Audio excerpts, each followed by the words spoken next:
कभी सोचा है कि हम ये कैसे मापते हैं कि कोई देश कितना अमीर है या कितना तरक्की कर रहा है? अक्सर एक ही शब्द सुनाई देता है, जीडीपी। तो चलिए आज इसी नंबर के पीछे की पूरी कहानी को समझते हैं, बिल्कुल आसान भाषा में।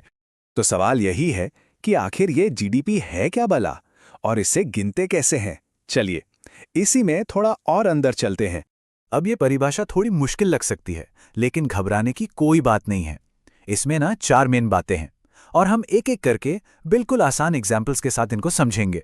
तो देखिए, जीडीपी का सबसे पहला सबसे जरूरी नियम यह है कि हम सिर्फ अंतिम यानी फाइनल प्रोडक्ट को ही गिनते हैं। सोचिए, जब आप एक समोसा खरीदते हैं तो आप आलू, मैदे या तेल के लिए अलग अलग पैसे नहीं देते हैं ना, आप सीधे तैयार समोसे के पैसे देते हैं। बस यही है अंतिम उत्पाद। और ऐसा इसलिए करते हैं ताकि डबल काउंटिंग न हो जाए। सोच के देखिए, अगर हम प्रोसेसर की कीमत अलग से गिने और फिर पूरे लैपटॉप की भी, तो ये तो एक ही चीज को 2 बार गिनना हो गया ना। बस इसीलिए जीडीपी सिर्फ फाइनल प्राइस को पकड़ता है जो हम और आप यानी कस्टमर चुकाता है।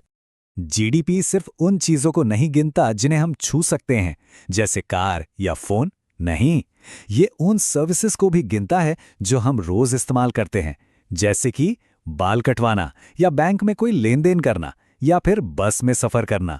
मतलब देश में जो कुछ भी बन रहा है या हो रहा है, ये उसका टोटल है। अब यहां एक मजेदार बात है, ये जो घरेलू या डोमेस्टिक शब्द है ना, इसका मतलब सिर्फ इंडिया का नक्शा नहीं है। इसका मतलब है कि अगर एयर इंडिया की कोई फ्लाइट दुबई जा रही है या फिर किसी दूसरे देश में भारतीय दूतावास कोई सेवा दे रहा है, तो वो भी भारत की जीडीपी में गिना जाएगा। तो क्या इसका मतलब ये है कि किसी देश के अंदर कमाया गया सारा पैसा उसी देश का होता है? बस यही सवाल हमें जीडीपी और जीएनपी के एक बहुत ही जरूरी फर्क की तरफ ले जाता है। जरा इस टेबल को ध्यान से देखिए। जीडीपी क्या करता है? वो इंडिया की बाउंड्री के अंदर जो भी बन रहा है सबको गिनता है। तो टाटा, जो कि एक इंडियन कंपनी है, और एलजी, जो भारत में काम कर रही एक फॉरेन कंपनी है, दोनों की कमाई जीडीपी में आएगी। लेकिन जीएनपी यानी सकल राष्ट्रीय उत्पाद सिर्फ नागरिकों की कमाई पर फोकस करता है। इसीलिए इसमें रमेश, जो विदेश में काम कर रहे एक भारतीय हैं, उनकी इनकम तो जुड़ेगी, लेकिन भारत में एलजी की कमाई नहीं। तो फिर जीएनपी को कैलकुलेट कैसे करते हैं? बहुत सिंपल है। हम जीडीपी से शुरू करते हैं, फिर उसमें रमेश जैसे भारतीयों की विदेश वाली कमाई को जोड़ देते हैं और एलजी जैसी विदेशी कंपनियों की यहां की कमाई को जो वो अपने देश वापस भेजते हैं उसे घटा देते हैं। इससे हमें यह पता चलता है कि देश के नागरिकों ने असल में कुल कितना कमाया। लेकिन एक मिनट, एक और सवाल है। मशीनें पुरानी नहीं होती क्या? इस्तेमाल होने पर चीजों की वैल्यू कम नहीं होती? यही सवाल हमें ग्रॉस और नेट के बीच के जरूरी अंतर की ओर ले जाता है। मान लीजिए एक फैक्ट्री ने 10 लाइट बल्ब बनाए, तो ये हो गया ग्रॉस प्रोडक्शन।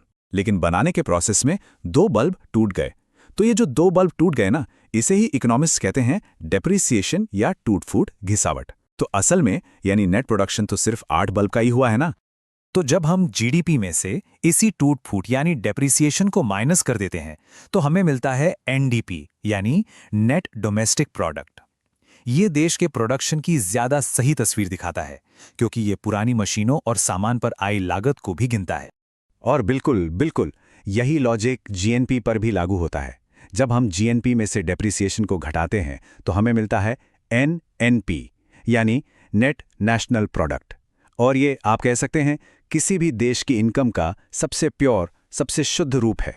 तो चलिए, अब जब हम ये सारे भारी भरकम शब्द समझ गए हैं, तो देखते हैं कि ये असल दुनिया में हमारी भारतीय अर्थव्यवस्था पर कैसे लागू होते हैं। देखते हैं ये नंबर्स भारत की कहानी कैसे बताते हैं। भारत का एक बहुत बड़ा सपना है, एक लक्ष्य है, $5 ट्रिलियन की इकोनॉमी बनना।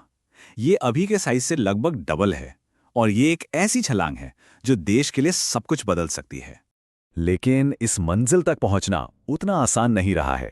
देखिए, नोटबंदी और फिर जीएसटी का लागू होना, इन जैसे बड़े बदलावों ने छोटे और मंझले बिजनेस को, जिन्हें हम एमएसएमई कहते हैं, उन्हें सीधे सीधे प्रभावित किया।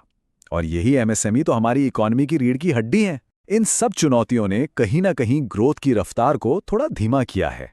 एमएसएमई के बारे में एक बहुत मशहूर कहावत है और ये उनकी अहमियत को एकदम साफ कर देती है। ये सिर्फ बिजनेस नहीं है, ये करोड़ों लोगों को रोजगार देते हैं और देश की तरक्की के असली इंजन हैं।